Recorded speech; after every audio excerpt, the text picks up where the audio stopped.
Bismillahirrahmanirrahim. Assalamualaikum warahmatullahi wabarakatuh.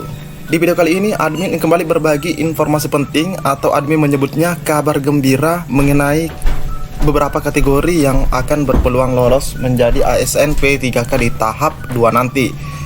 Dan buat rekan-rekan yang baru saja akan mengikuti tes atau baru mendaftar di tahap 2, silahkan simak terus videonya juga hingga akhir.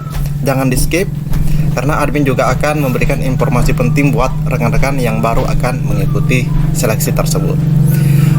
Nah, sebelum lanjut ke informasi intinya, buat rekan-rekan yang baru saja menemukan channel ini, silahkan tekan tombol subscribe. Jangan lupa aktifkan lonceng notifikasinya agar rekan-rekan tidak ketinggalan dengan info-info terupdate setiap harinya dari channel ini. Jika sudah, admin ucapkan terima kasih dan kita lanjut ke info intinya.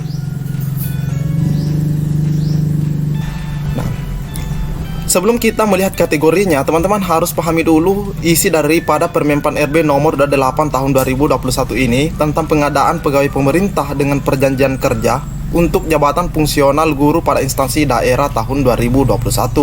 Nah, kita harus melihat lebih baik dan lebih jelas tentang alur sebenarnya, teman-teman ya. Dimana di tahap 2 ini tidak ada lagi istilah prioritas. Oke, kita lanjut di pasal 33 saja, teman-teman ya.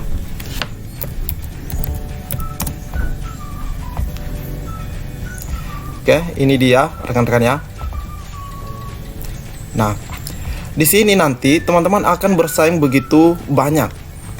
Jadi ada persaingan begitu banyak atau begitu ketat menurut admin, di mana peserta yang tidak lolos di tahap 1 juga akan ikut berkompetisi di tahap 2 ini. Bahkan ada tambahan dari guru swasta yang terdaftar di Dapodik dan lulusan PPG. Ya, tapi sabar saja teman-teman ya, tenang saja, karena ada kategori tertentu yang akan teman-teman nanti bisa lihat siapa yang berpeluang di sana. Nah, di poin 4, admin lanjut saja di poin 4 ya teman-teman ya. Pelamar sebagaimana dimaksud pada ayat 1 memilih kebutuhan P3K dengan ketentuan sebagai berikut. Nah, pelamar bagi yang mengajar di pendidikan anak usia dini atau PAUD, TK, SD atau SMP sekolah menengah pertama dapat melamar di antara pilihan bentuk satuan pendidikan tersebut di wilayah kabupaten atau kota tempat pelamar mengajar pada mata pelajaran yang sesuai sertifikat pendidik dan atau kualifikasi pendidikan. Nah, ini teman-teman ya. Jadi teman-teman silahkan memilih maunya di PAUD, maunya di TK, maunya di SD. Yang pastinya ini teman-teman ya, kualifikasi pendidikan atau serdiknya itu linear. Dan pemilihannya pun boleh di kabupaten, dalam lingkup kabupaten atau kota. Nah, sama halnya dengan yang SMA teman-teman ya, atau SMK, sama, yang penting dalam satu provinsi, ini satu wilayah provinsi tempat pelamar mengajar, dan kualifikasi pendidikan dan serdiknya juga linear, seperti itu teman-teman ya. Nah, selanjutnya kita melihat saja peluangnya atau kategori yang berpeluang seperti itu. Oke, kita lihat.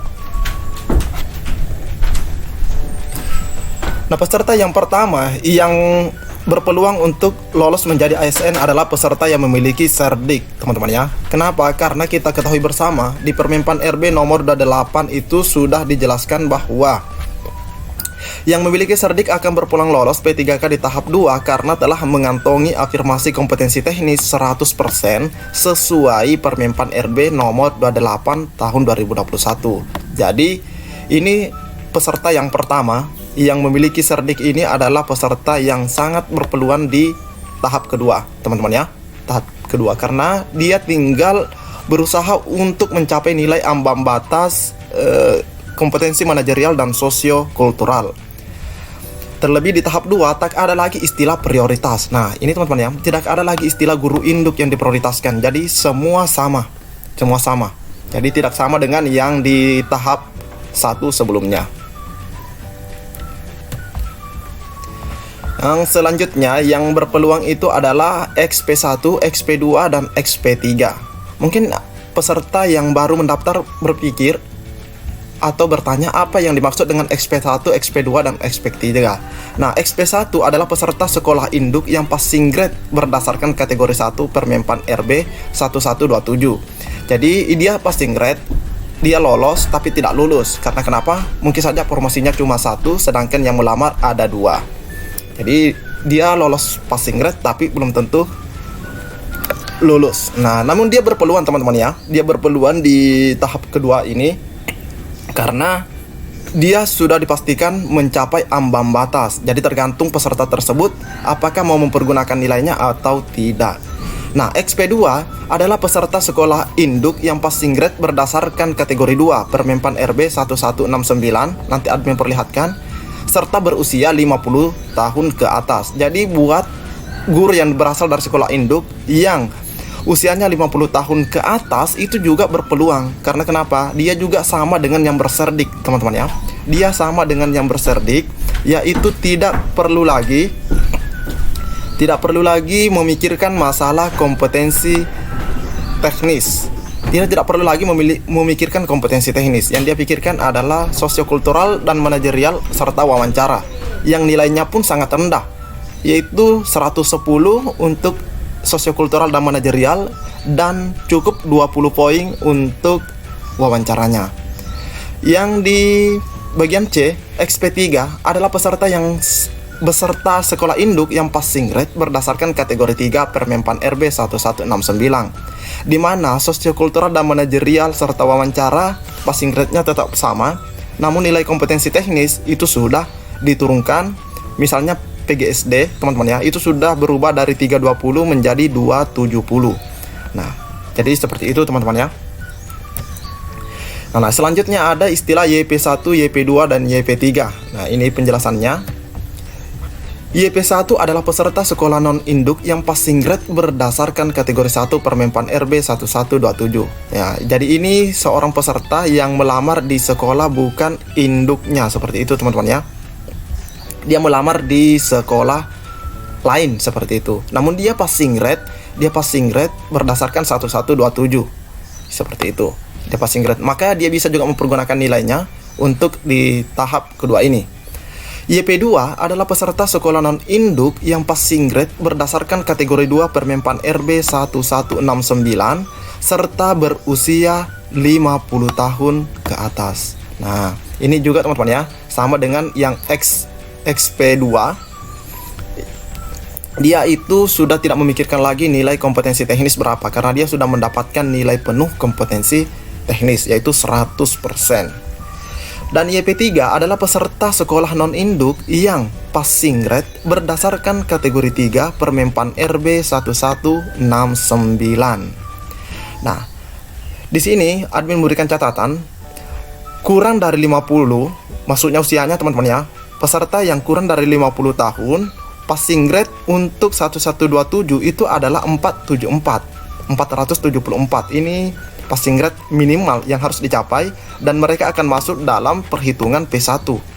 Sedangkan passing grade 1169 424 buat peserta yang berdasarkan kategori 3. Ini jadi karena di sini sudah ada penurunan sudah ada penurunan passing grade mengenai kompetensi teknis. Makanya berbeda teman-teman ya. Kalau 1127 474, sedangkan 1169 424. Sudah ada penurunan di kompetensi teknisnya. Nah, selanjutnya di sini teman-teman ya, kita bisa lihat YP1, YP2, YP3 dan XP1, 2 dan 3 usia 50 tahun. Nah, ini yang berusia 50 tahun khusus. Usia 50 tahun adalah peserta sekolah non-induk atau induk. Nah, kalau dia X berarti dia induk, kalau dia Y berarti dia sekolah non-induk yang mendapat afirmasi kompetensi penuh. Manajerial dan sosiokultural cukup 110 serta wawancara 20 di Permenpan RB 1169.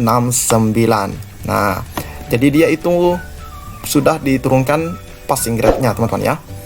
Bahkan untuk kompetensi teknis dia sudah mendapatkan nilai penuh 100% sama dengan yang berserdik.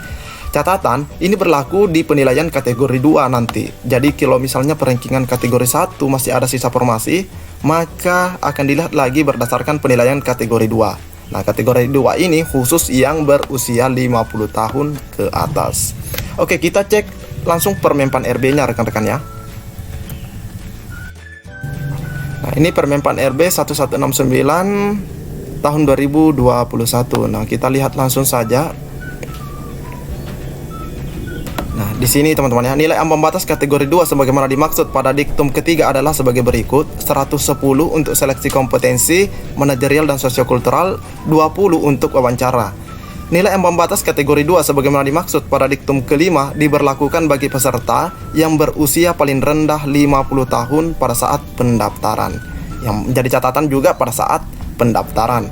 Oke, kita cek di bagian sini teman-teman ya. Nah, ini yang admin maksud tadi kategori 1, kategori 2, dan kategori 3.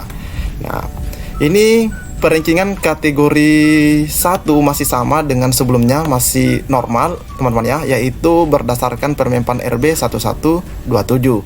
Nah, jika masih ada sisa formasi dari penilaian ini, maka yang dilihat lagi adalah peserta dari kategori 2 yang berusia 50 tahun ke atas. Jika sudah diambil peserta dari kategori 2 dan masih ada sisa formasi, maka dilihat lagi dari kategori 3. Siapa yang berhak mengisi kekosongan tersebut? Yang pastinya dalam satu sekolah, satu tempat mendaftar seperti itu. Tidak boleh misalnya lolos di sekolah A, tapi karena penuh harus dialihkan ke sekolah B yang masih ada sisa formasi. Tidak seperti itu teman-teman ya. Jika misalnya pun ada yang demikian, kita tunggu saja kebijakan daripada Panselnas ataupun Mendikbud. Nah, kita lihat di nilai kompetensi teknisnya, di bagian akhir ada teman-teman ya. Nah, ini untuk nilai ambang batas kategori 1 dulu, itu tetap 130, manajerial dan sosiokulturalnya, wawancaranya tetap 24, dan kategori 2 cukup 110 dan 20 wawancaranya. Nilai ambang batas kategori 3 tetap 130 yaitu 24 untuk wawancara. Hanya yang berubah di sini adalah penurunan passing rate di kompetensi teknis. Jadi seperti itu rekan-rekannya, semoga bisa dipahami. Dan itulah peserta-peserta yang bisa dikatakan berpeluang untuk lolos menjadi ASN di tahap 2 nanti. Mungkin cukup sampai di sini informasi yang dapat admin sampaikan di video kali ini. Lebih dan kurangnya mohon dimaafkan. Assalamualaikum warahmatullahi wabarakatuh.